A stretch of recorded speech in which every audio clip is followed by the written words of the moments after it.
Hi everybody, it's Anderson the Sausage King and welcome back to Kielbasa Corner, where today I'm taking on another Titanic tube. I'm making this big ol' all-beef Cotto salami that everyone's gonna love. So let's get started.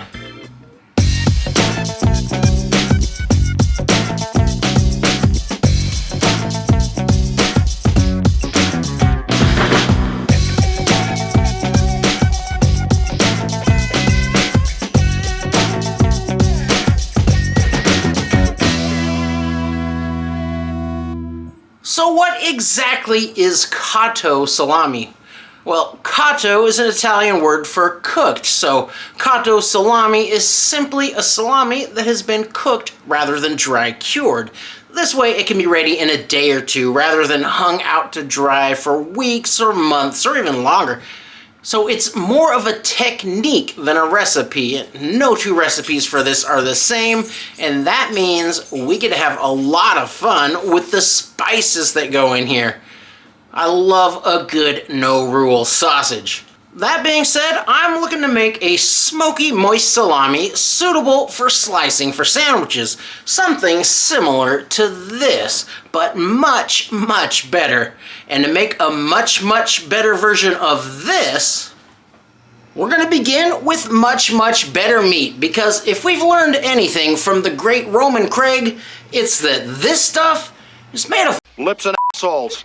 So I've got some chuck here, and I've got some tri-tip, and these are some fat chunks that I've been cutting off my ribeyes for a little while. And I'm shooting for a fat content right around 25%. I'm not sure how fatty that other stuff is, but it does seem pretty greasy. And we're gonna get a nice meaty texture if we keep that down right around 25%. So I'll get this meat all chunked up and ready to grind. Then we'll get gnarl set up, and I'll run most of it through this very coarse 10mm plate today. I want this to be a very coarse Kato, so I'll probably do 2/3, maybe even 3/4 of the meat through the 10mm plate, and then just for a little bit more binding material, I'll run a little bit through this 6mm plate.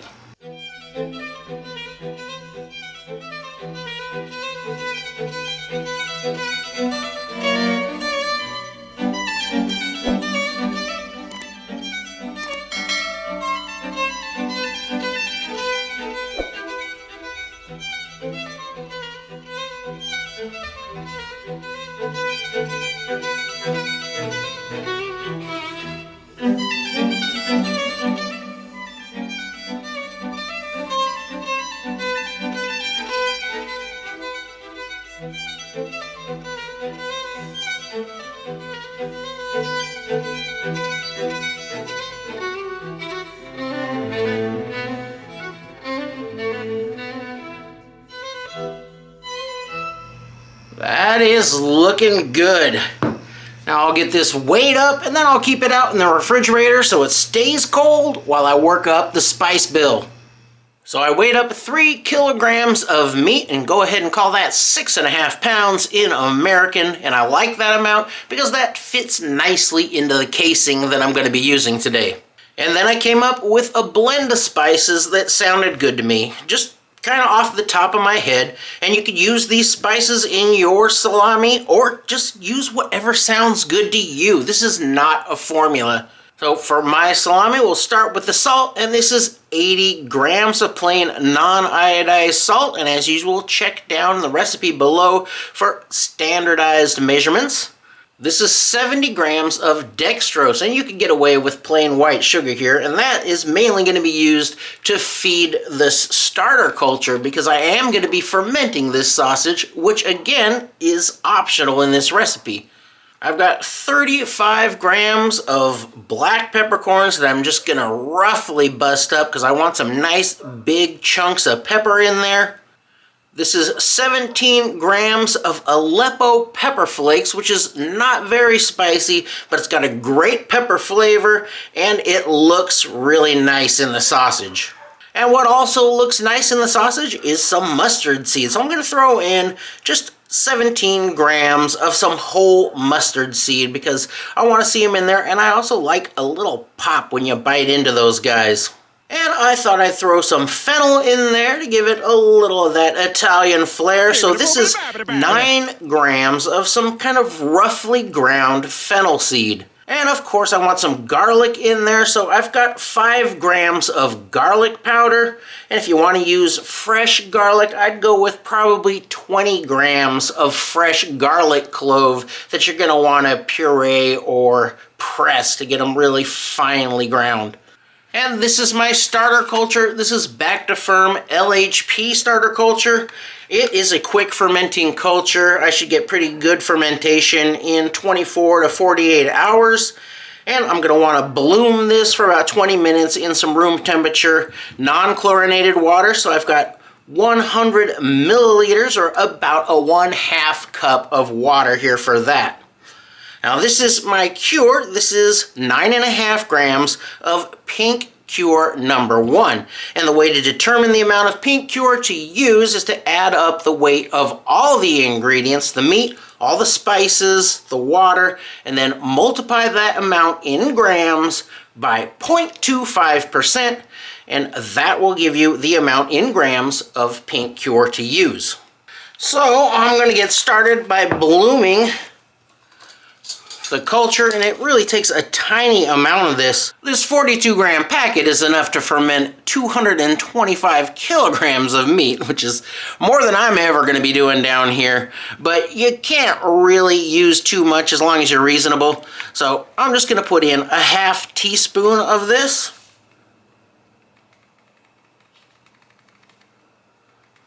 Which is far more than I need. But I'm never going to get through this packet before it expires, so what the heck. I'll just dissolve this, and that needs to sit for about 20 minutes. And in the meantime, I'll get Big Lady B set up, and then we'll mix this guy up.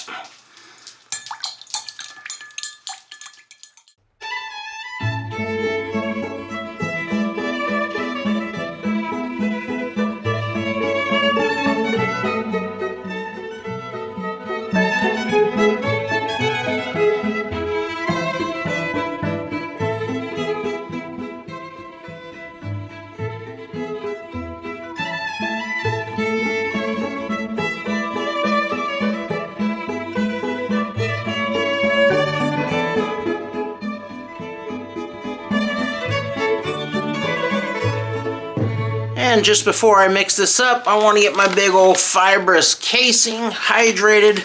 That's going to be about a 30-minute soak in some room temperature water.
Oh yeah, it's like it's really good and sticky.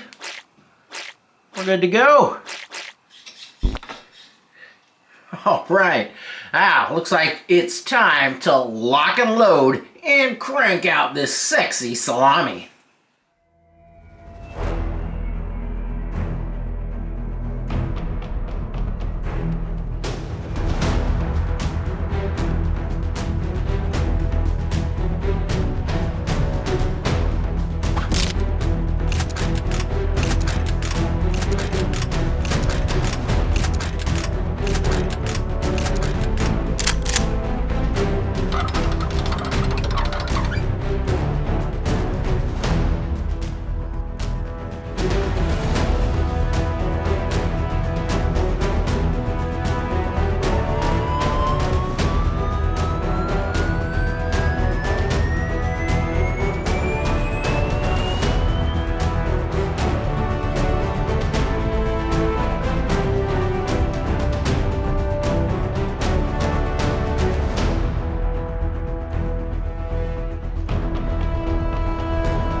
back to the sausage closet where it's fermentation time.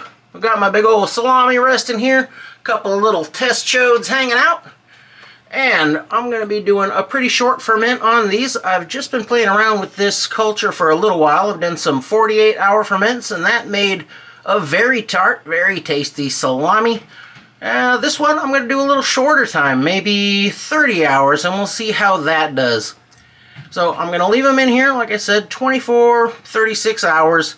And I'm going to be running some pretty high heat and high humidity. I've got the humidifier and heater going down there. Controllers out here on the outside, and make sure and check the description for links to those. And I'm going to be running about 90 degrees Fahrenheit and 90% humidity. Now again, fermentation is optional for this salami. If you wanted to skip that, you would put this in the refrigerator overnight to let the cure work and then go right to cooking. But also, if you wanted a tart salami and didn't want to ferment it, you could use encapsulated citric acid. And the way to do that would be to mix up all the ingredients apart from the citric acid, then put that meat in the refrigerator overnight, then add in that citric acid right before you stuff it and cook it. That way that citric acid doesn't start breaking down the meat. And that'll give you a tangy sausage as well. But that's a different video. This one we are fermenting because that gives you a little different tanginess. So it's time to shut the door, and we will come back and check on these guys tomorrow. But speaking of fermentation,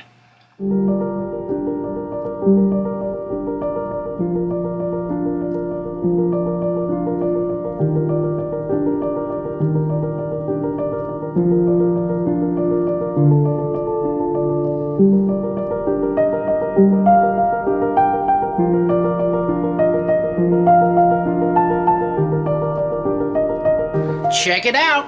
I just picked this up. This is something I've been looking for a long time now, and by looking for, I mean looking for one that I could afford. So I've been going through the lists and the marketplaces for some time, and I finally found this one at a steal. It was filthy, but it cleaned up pretty well, and it works. So this is going to be the new fermenting and curing chamber. And I've been wanting to put one of these together for a few years now. So I've just got a couple of more pieces to get together, and then we'll put it together. I'll make sure and do a video on how I go about putting it together. And then it'll just be a lot of trial and hopefully not a lot of error. And we'll be kicking some great things out of here. So stay tuned for that. Alright, we're at right about 26 hours. Let me see if I can bring this over here and get a pH reading on this.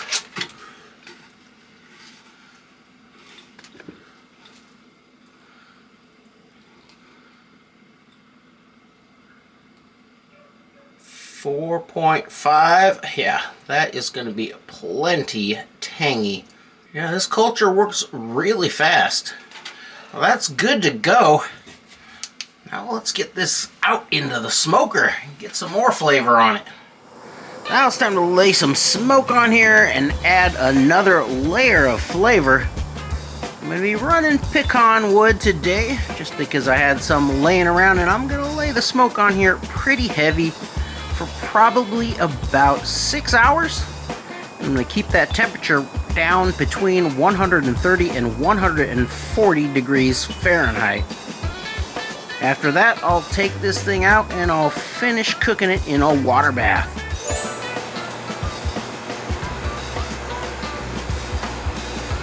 That's 5 hours of smoke time, and I like the way these things are looking. So, it's time to get these out of the smoker and into a water bath to finish them off. Now, you could turn up the smoker to 180 and finish them out here. You'll want to pull them when the internal temperature gets to 160.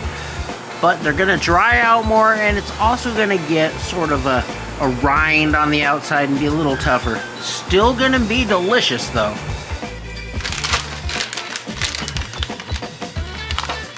Down into the water bath we go.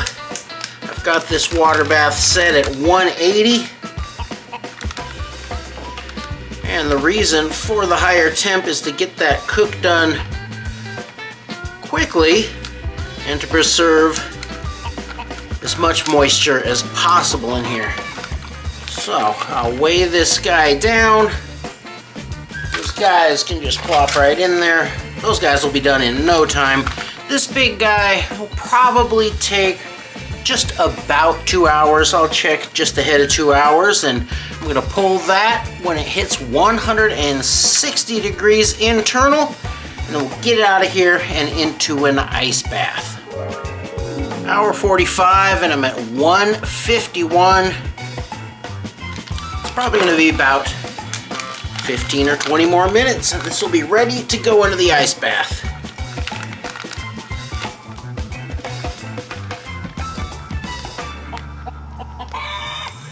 There we go.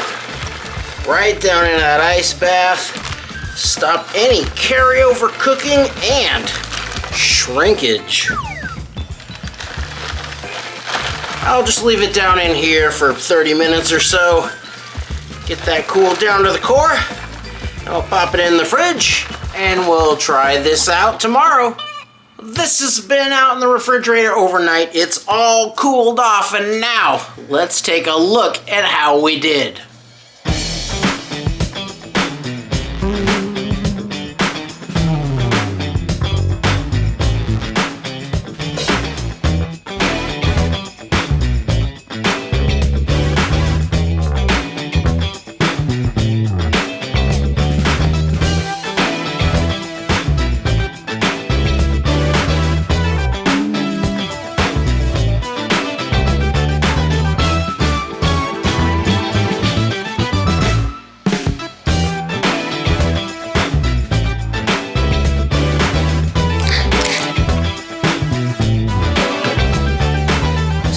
Look at that grain.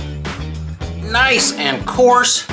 You can see some good meaty bits in there, fatty bits, and all those bits of spice here and there. It looks awesome. Of course, what really matters is the taste. Check out that bite.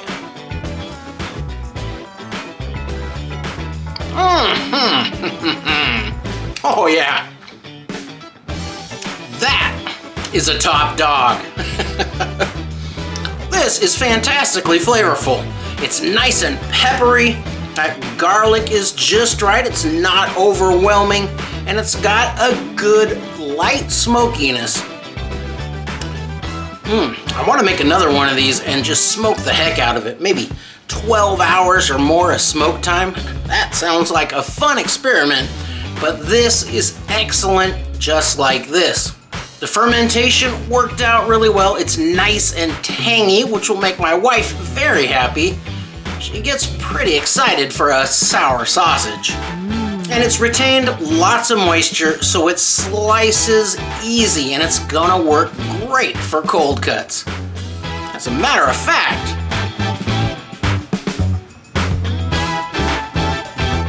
check out that bite.